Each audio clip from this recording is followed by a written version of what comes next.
Okay, so today we're replacing a thermostat. This is the display installation that we have at our shop. So everything is close by. We got the electrical right here. We got the thermostat right here. This is definitely not the prettiest one, but we make it work. So in this case, we have an old Honeywell 5000, and we're gonna be swapping it out by the new version of the Honeywell. This is the T4. It's a programmable thermostat. Same brand, just a different look, different feeling, and a modern look as well. So first thing that we always do when we replace a thermostat is we shut off the power. In this case, we have it right here, and we got the 50 amp breaker. That's for the air handler unit, and we got the 20 amp breaker for the condenser unit. So in this case, we only take off the air handler unit breaker, and as you see, the thermostat screen is off. That means that the thermostat is being fed by the unit directly. Otherwise, if we were to have batteries, you shut this off, this stays on. So that's a good sign. That means that we have a common wire directly from the unit, which is also a good thing if we were to install a smart thermostat. Smart thermostats, they require a C wire. In this case, this one, we can install it with batteries. Same as this one, that one has batteries too, but it's always recommended to have a C wire because batteries tend to explode, tend to go bad and break the thermostat. So we already took the power off. Let's pull out the old thermostat. Most of these thermostats, you just pull it out. Don't pull it out too strong because you're gonna rip off the whole thing out of the wall. So you have to be, do it with a little bit of love. Right here we got all the low voltage wires.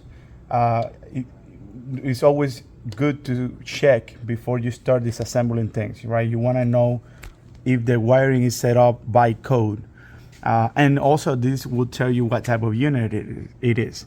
Just by looking here, we have an orange wire. That means that this unit is heat pump. Now, if we check on the thermostat itself, it tells you when to connect it via heat pump. When to connect it like a heat pump unit or like a conventional unit.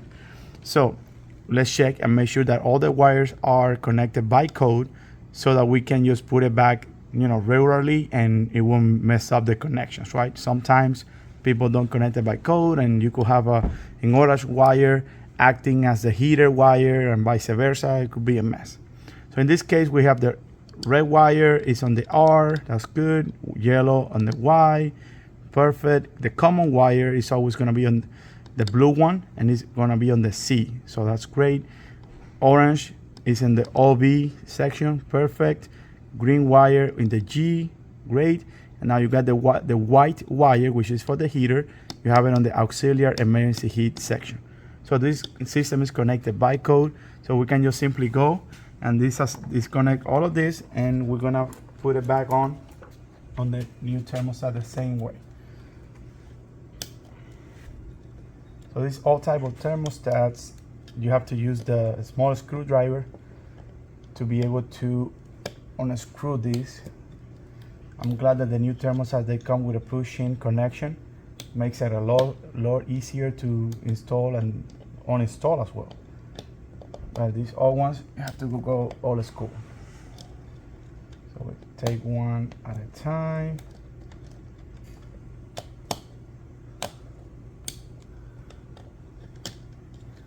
There we go.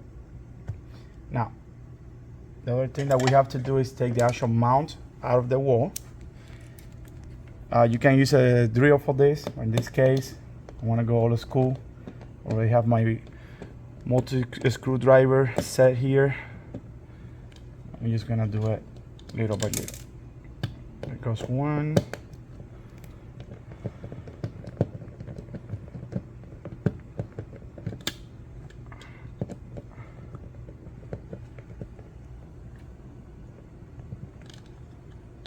Goes the other one. Okay, now we have the old thermostat out. Put it over here. Just getting the new one out of the box. So in this case, we're using a used thermostat that we had on the van, and it already comes pre-assembled. But anytime that you open a box like this one is brand new, you're gonna have all of these parts. They're gonna be inside the bag. So, and you're gonna have to assemble it yourself. Now, the good thing about this thermostat is that they come in with a backplate. This is awesome because many times when you take old thermostats out, you're gonna see the line of the old paint versus the new paint, right? And if you put in the new thermostat, that line could be seen, but when you put the backplate in, it covers everything. That way the client doesn't have to fix anything up. So in this case, let's just check here. We got the batteries too. They always come with the thermostat. I don't like to use them if there's a common wire. If there's a common wire, always avoid using the batteries because they're never gonna be used. They're gonna explode inside the thermostat and they're gonna break it. And that's something that we will always want to avoid. You know, these thermostats are good; they could last for years, and we don't want them to break because of this. So in this case, we're just gonna keep it out, and we're gonna use the common wire that comes with the unit. So the back plate in this case is easy. You have the back plate that comes with the thermostat, and you get this piece which is where all the wires connect, and then you push the thermostat into it and you got all the connections on the side. So we're gonna start by fishing the new wire through this hole and then putting some screws on the back plate.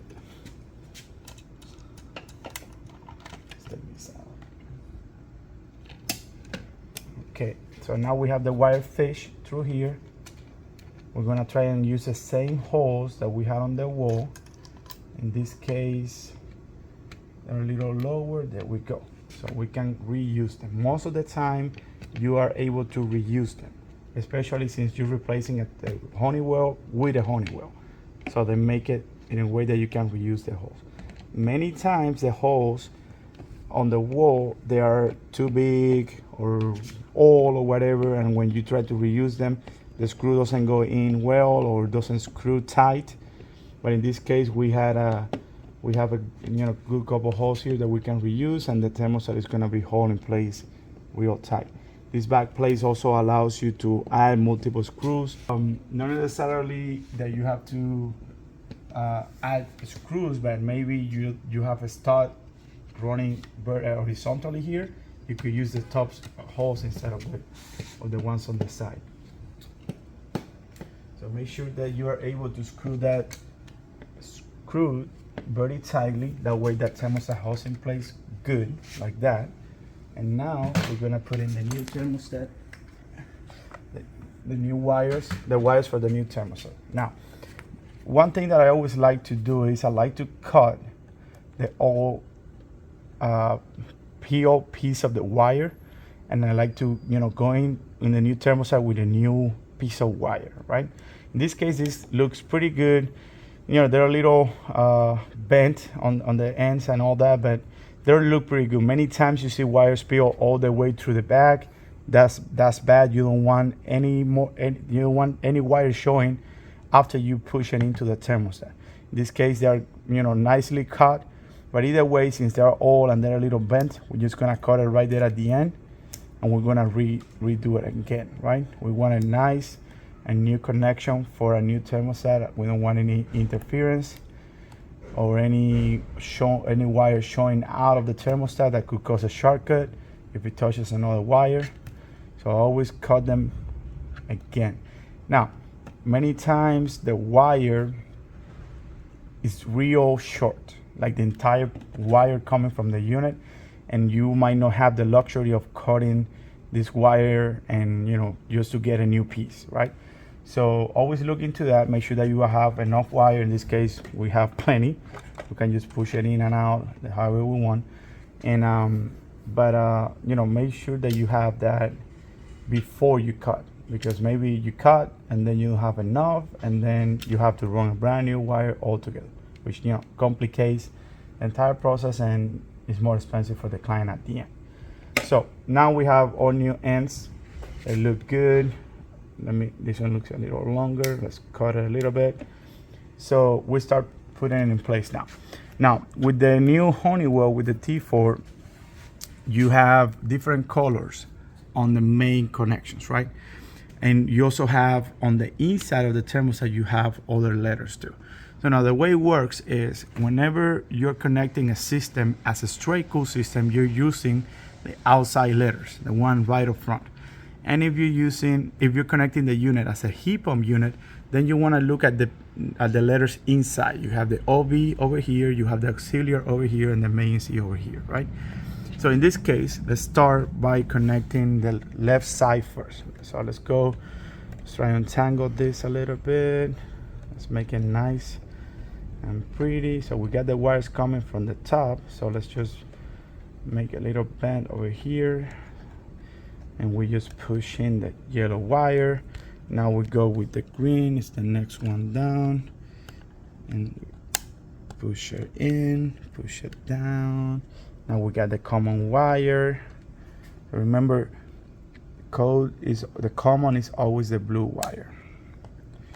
There we go. This one stays out a little bit, so let's just, for the sake of it, I don't want it to show, so let's cut a little bit of it and push it in, and there you go, doesn't show anymore.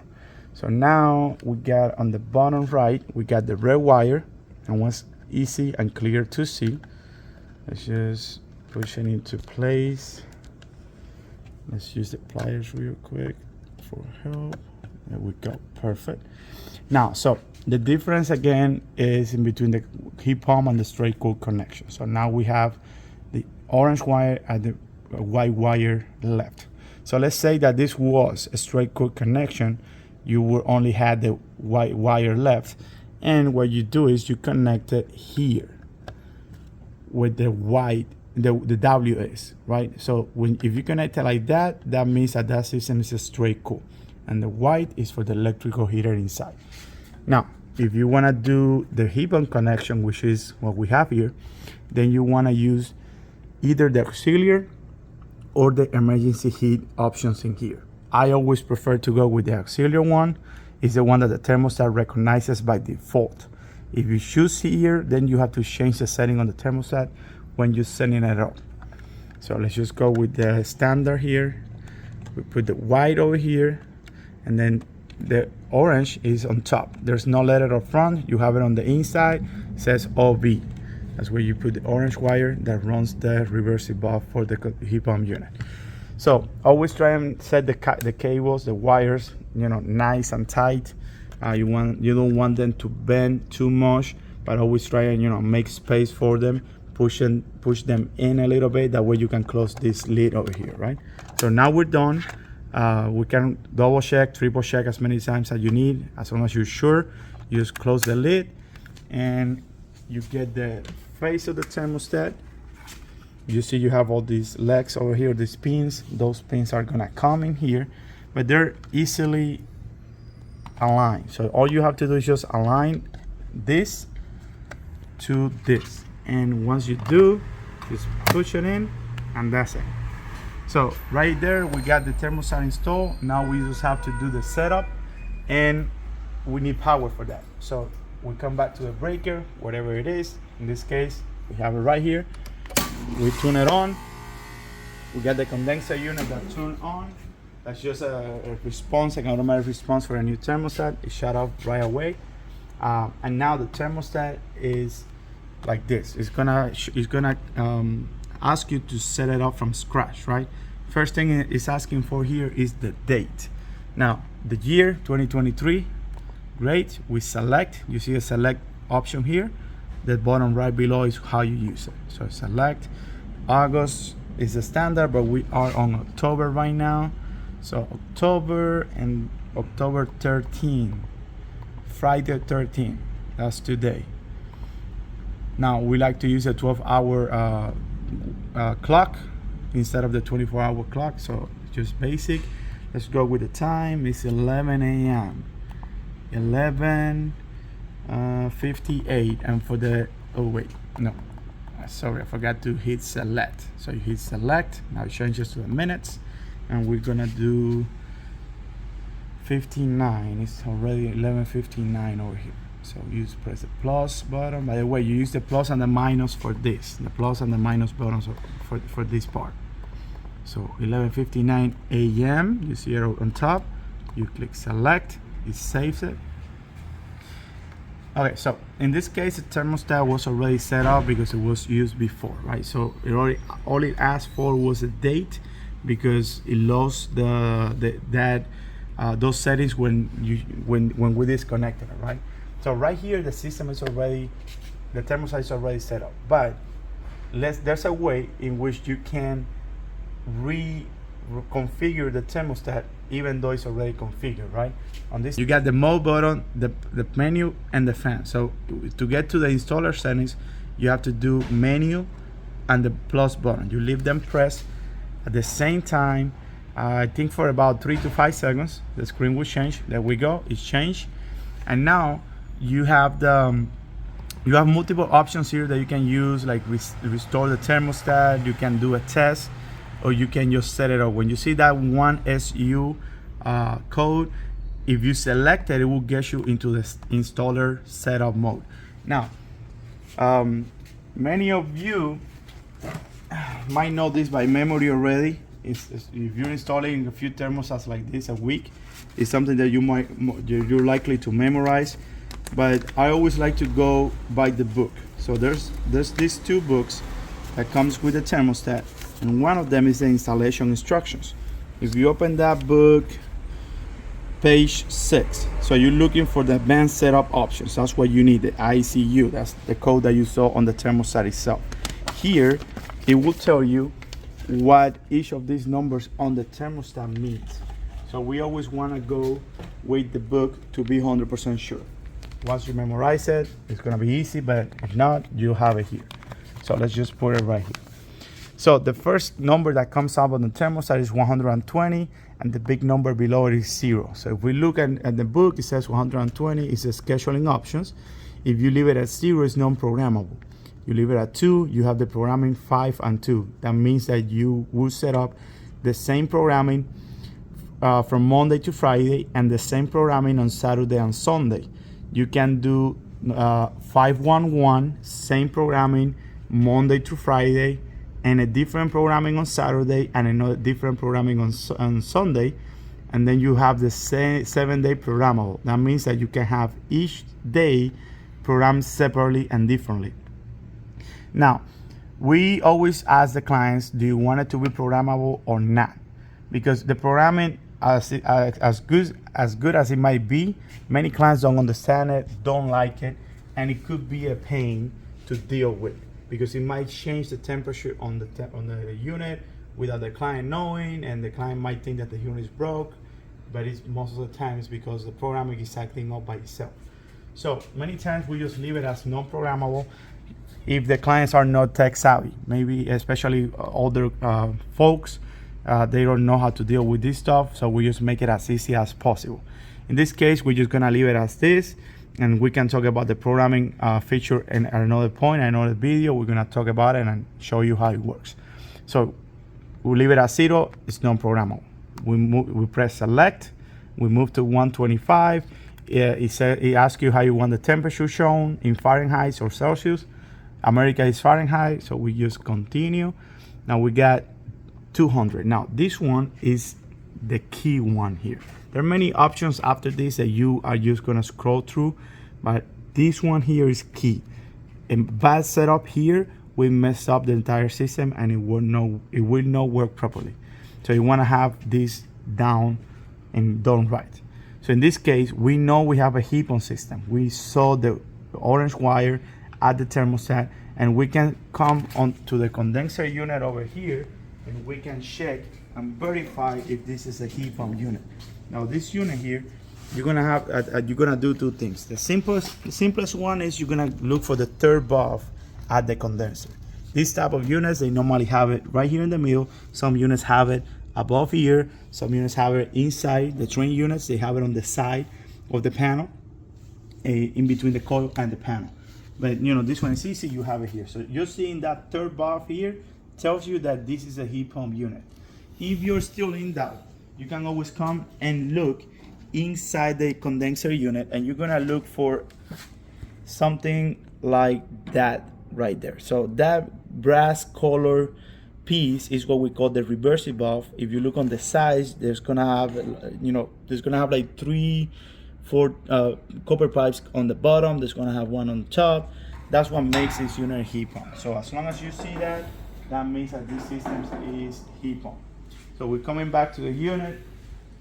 We're coming back to the thermostat, and let's get back to the book. So 200 says that if the unit is heat pump, you want this, the thermostat, to show the number 2. Right now it says number 1.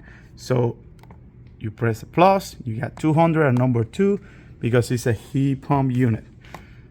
Now, this is another key piece of the setup. If you get this wrong, it's gonna mess up everything too.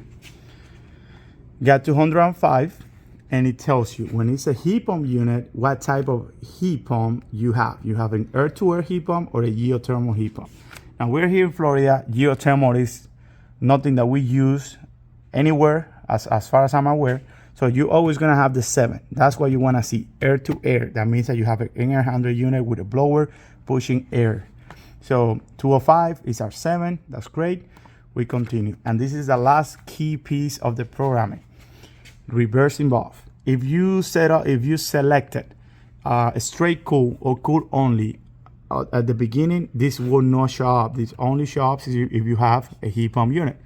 Now, there are many units. Most of the units, you're gonna leave it at 0 because it's gonna be all be in cool. That means that you have an active reversive valve.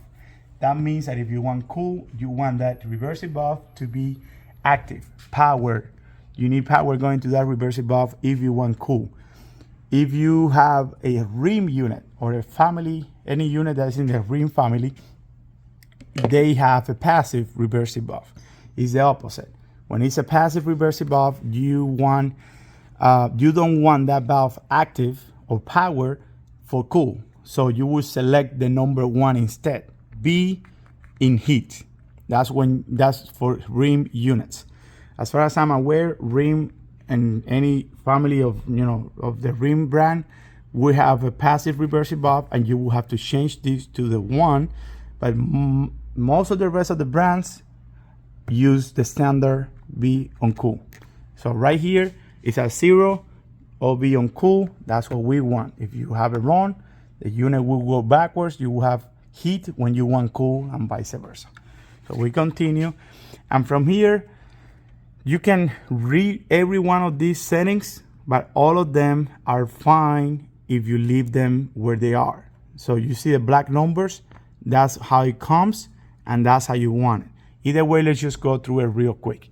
So we got 220, that's cool stages on the compressor. We got 1, that's fine. This is a simple single stage compressor. 300, system changeover, manual or automatic. We like to leave it in manual. This is not a fancy system, so you want to keep it easy. Then it jumps to 365. We change the page. We got 365 compressor cycle rate. It's always good to have it at 3, and the heater should be the next one at 387. Oh no, this is the protection. So protection, compressor protection is good to have it anywhere from 3 to 5 minutes.